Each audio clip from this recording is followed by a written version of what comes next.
COVID-19 has been chipping away at our mental health now for about 6 months, and the rate of depression in adults has tripled here in the US, and children and teens have also been affected. So, we're here today with Dr. Jagadeesh Reddy. He's a child and adolescent psychiatrist with Beacon Medical Group Behavioral Health. Dr. Reddy, kids are experiencing more anxiety, more depression because of limited social interaction, remote learning. Tell us, what are you seeing in your practice?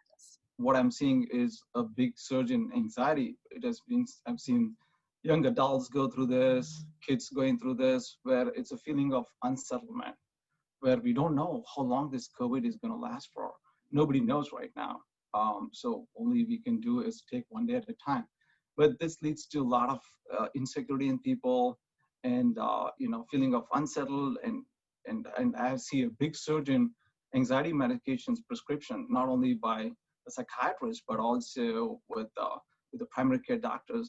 And people are also experiencing increase in the panic attack. When I say panic attack, almost sounds like a heart attack, where people have to go to the emergency room because they have chest pain, shortness of breath.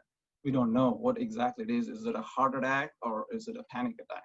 So that's also has created an extra burden to the ER on top of what we are going through.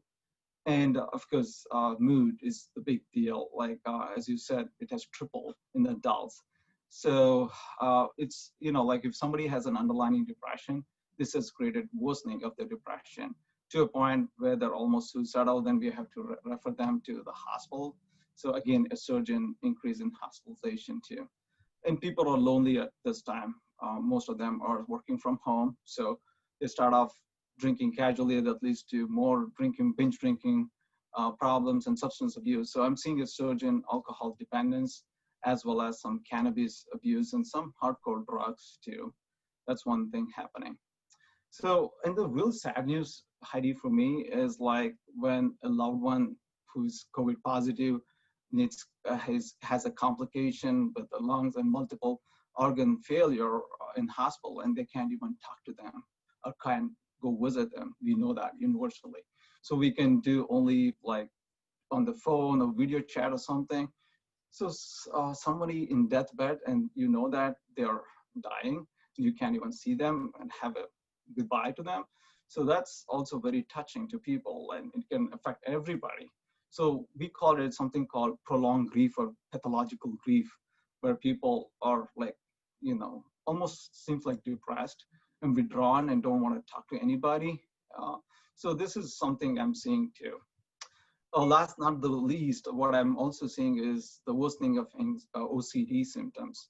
So, like OCD people, I'm talking about obsessive compulsive disorder people, always are germophobic. So they're all washing hands multiple times. We know the hygiene is a big thing with this COVID-19. People are excessively washing their hands, doing everything more than required sometimes. That's what OCD people do. So I need to adjust some of their medicines too from time to time. With all mentioning all those things, like I'm getting a whole lot of referrals from different clinics. So we are very busy up here, but we are committed to an excellent care, and we are doing the best we can to accommodate everybody. Yeah, it sounds like you would be busy from everything you just mentioned. Signs and symptoms of anxiety and depression, especially in children. It's very tricky to identify sometimes, especially young kids and teenagers. They won't come up to you, say, dad or mom, like, I'm anxious, I'm feeling different, like it's always a tricky thing. But as a parent, you need to be careful what your kids are going through. So some of the things commonly we see in young kids is increased irritability, sometimes increased anger, and increased fear. They are really worried about all of a sudden. And also sometimes we see some somatic symptoms of anxiety. When I say somatic symptoms of anxiety, like kids have stomachache frequently, headaches frequently, for no unknown reason, and generalized body pain. We call it myalgia. And all of a sudden, why they're so healthy, and why is they're doing this? So that gives you a clue for increased anxiety. And some of the mood symptoms also have to be kept in mind, like sleeping habits, like they're not sleeping through the night. they're not eating, or sometimes they're eating excessively, and they're not able to concentrate, they're not able to perform well at school. They're not meeting, of course, not meeting friends right now. They don't want to interact with people or friends, and also they want to be left alone most of the time. So self-isolation, especially in this loneliness, what we are going through right now, those are all the, you can call red flags for someone to see, hey, they need help, in one way or There's a lot for us to look out for, really, it sounds like. So long term, what effect might this have on our kids or on all of us, even as adults? Yeah, great question. Like sometimes history teaches us like to be more prepared. I mean, like some of the data, if you look back, what happened with the Spanish flu in 1918, like similar stuff happened when people were super anxious about to go out or do anything because they're worried about life. So what happens whenever we have something like this? We see a significant surge in anxiety, worriness, like people are really worried about that. So you see increasing anxiety, of course, and with people working from home or doing other stuff from home, they're sleeping at a weird time. Sometimes chronic insomnia is a big issue that we're going to see eventually, and eating. So when I say eating, it can lead to binge eating disorder or other eating disorder when people are not eating regularly because they're out of routine now. So that can very well present itself as different situation where we can lead to obesity and, and other health issues like hypertension, diabetes in the long run. And not to forget the stress, like we're always dealing with the stress of COVID.